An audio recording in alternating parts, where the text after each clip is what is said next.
Assalamualaikum warahmatullahi wabarakatuh.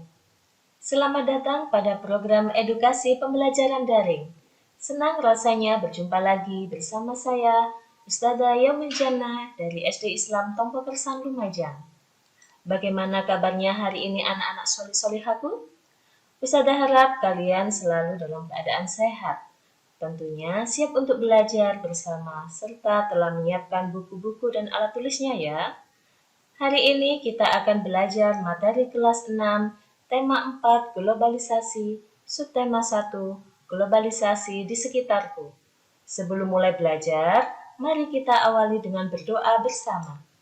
Bismillahirrahmanirrahim. Raditu billahi rabba wa bil islami dina wa bi Muhammadin nabiyyan wa rasula. Rabbi zidni ilma warzuqni fahma waj'alni minas salihin.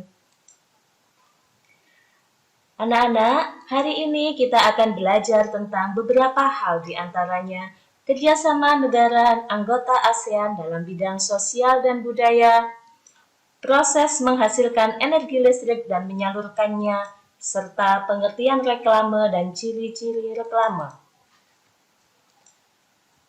Anak-anakku yang Ustazah banggakan, globalisasi merupakan proses masuknya ke ruang lingkup dunia atau integrasi internasional yang terjadi karena pertukaran pandangan dunia yang disebabkan oleh perkembangan teknologi, alat komunikasi, dan transportasi. Globalisasi memungkinkan beragam produk dari negara lain dapat kita temui, seperti pizza, jam tangan, boneka, makanan, kendaraan dari negara lain. Nah, oleh karena itulah terjalin kerjasama antar negara.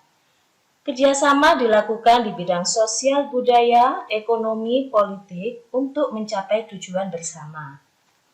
Tujuan bersama dimaksud adalah meningkatkan pertumbuhan ekonomi, sosial, dan budaya, serta menjaga perdamaian dan keamanan, terutama di kawasan Asia Tenggara. Nah, sekarang tentu kalian dapat menyebutkan nama-nama barang atau produk dan asal negaranya. Kemudian, tulislah penggunaannya dalam kehidupan sehari-hari serta pengaruh produk tersebut terhadap kehidupan suatu negara. Nah, anak-anak, setelah memahami globalisasi hingga terjalinnya kerjasama antar negara, tentunya ada yang melatar belakangi kerjasama tersebut. Kerjasama negara-negara ASEAN disebabkan oleh beberapa faktor. Di antaranya yang pertama sumber daya alam. Sumber daya alam yang dimiliki setiap negara anggota ASEAN berbeda-beda yang dipengaruhi oleh kenampakan alam sekitar. Keberagaman sumber daya alam tersebut mendorong kerjasama antar negara untuk saling melengkapi kebutuhan masyarakat di masing-masing negara. Yang kedua, masalah sosial.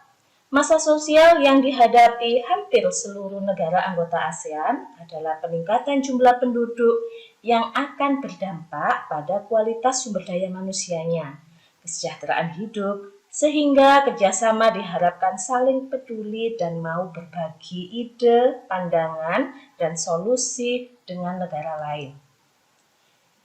Yang ketiga, berada dalam wilayah yang sama. ASEAN merupakan organisasi regional di kawasan Asia Tenggara. Hal ini mendorong terciptanya interaksi dan kerjasama antar negara tetangga. Yang terakhir adalah ilmu pengetahuan dan teknologi. Wujud kerjasama dalam penguasaan iptek terjadi dalam bidang pendidikan, penggunaan mesin-mesin modern untuk industri dan ketenaga kerjaan. Anak-anakku yang Ustazah banggakan, setelah memahami faktor-faktor kerjasama negara-negara ASEAN, mari kita memahami bentuk-bentuk kerjasama yang terjalin. Yang pertama adalah di bidang sosial. Contohnya bentuk kerjasama adalah peningkatan kesejahteraan sosial, perlindungan sosial, melindungi hak dan keadilan sosial masyarakat, serta meningkatkan kualitas sarana kesehatan. Kemudian di bidang budaya, dapat meningkatkan kualitas sumber daya manusia, mengenalkan budaya khas masing-masing negara, pertukaran pelajar, serta bantuan pengembangan penemuan baru. Di era globalisasi sekarang ini, listrik mempunyai peran yang sangat penting karena hampir semua kemajuan teknologi membutuhkan energi listrik. Lalu, bagaimana produksi listrik di era globalisasi ini? Energi listrik merupakan energi yang timbul karena adanya arus listrik yang mengalir melalui hantaran. Listrik dihasilkan di pusat pembangkit listrik menggunakan beragam sumber energi. Pada PLTA, aliran air dari sungai atau waduk sebagai sumber energi yang mengalir masuk ke tangki pengaman tekanan dan mengarahkan air ke turbin melalui katup pengatur tekanan untuk mendapat tekanan energi yang besar. Energi potensial air menggerakkan turbin.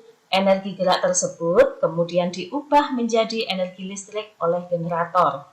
Energi listrik dari generator kemudian diatur kapasitas tegangannya dan dialirkan ke transformator. Energi listrik kemudian dibagikan ke konsumen melalui saluran transmisi. Nah, sudah paham kan bagaimana listrik dihasilkan? Lalu bagaimana listrik bisa sampai ke rumah kita, ke sekolah, dan gedung-gedung perkantoran? Mari kita pahami skema penyaluran energi listrik sebagai berikut. Setelah energi listrik di pusat pembangkit energi listrik tersebut kemudian dinaikkan tegangannya oleh transformator penaik tegangan.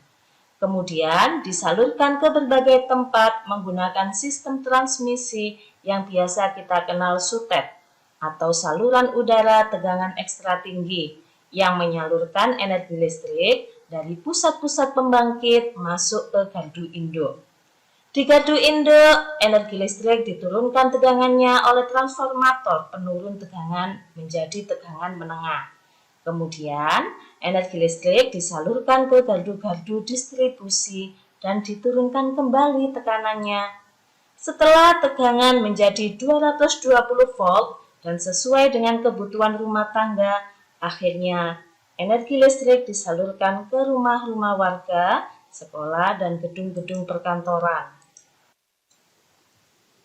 Anak-anakku yang Ustazah banggakan, dalam era globalisasi saat ini, banyak sekali produk-produk baru bermunculan, baik dari dalam negeri maupun luar negeri.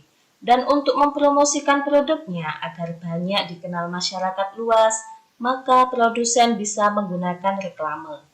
Reklame digunakan untuk menginformasikan, mengajak, menganjurkan, dan menawarkan produk. Reklame dibuat menarik sehingga pembaca ingin mengikuti anjuran atau membeli barang yang ditawarkan. Ada berbagai jenis reklame, diantaranya poster, iklan, plakat, spanduk, baliho, dan lain sebagainya. Adapun ciri-ciri reklame diantaranya yang pertama berisi informasi, membujuk atau mengajarkan masyarakat. Kedua, penggunaan kata dan bahasa yang menarik. Ada slogan jelas dan mudah dimengerti. Ada gambar ilustrasi, serta tata letak antar tulisan dan gambar terlihat rapi. Nah, sekarang kita akan mengenal berbagai jenis reklame. Berdasarkan tujuan pengadaannya, ada dua, yaitu komersial dan non-komersial. Reklame komersial merupakan reklame yang sifatnya menawarkan barang atau produk yang biasanya digunakan oleh para pedagang. Non-komersial merupakan reklame yang sifatnya mengajak orang lain berbuat sesuatu atau memberi anjuran yang baik. Contohnya, anjuran hemat listrik, gerakan menanam 1000 pohon, dan lain sebagainya. Dan berdasarkan medianya, reklame dibedakan menjadi 3, yaitu yang pertama reklame audio, menggunakan media bunyi atau suara tertentu. Reklame visual merupakan reklame yang menggunakan gambar diam maupun gambar bergerak. Reklame audiovisual merupakan gabungan antara reklame audio dan visual. Nah, anak-anak, apakah sudah bisa difahami materi tema 4 sub 1 sampai di sini? Bagaimana pelajaran kita hari ini? Menyenangkan bukan? Karena hari ini kita dapat memahami tentang kerjasama negara anggota ASEAN dalam bidang sosial dan budaya, proses menghasilkan listrik dan menyalurkannya, serta pengertian reklame dan ciri-ciri reklame. Sampai di sini dulu anak-anak belajar kita hari ini. Tetap semangat, belajar yang menyenangkan, selalu kreatif dan inovatif dalam berkarya, dan tetap jaga kesehatan ya. Ustazah akhiri, wassalamualaikum warahmatullahi wabarakatuh.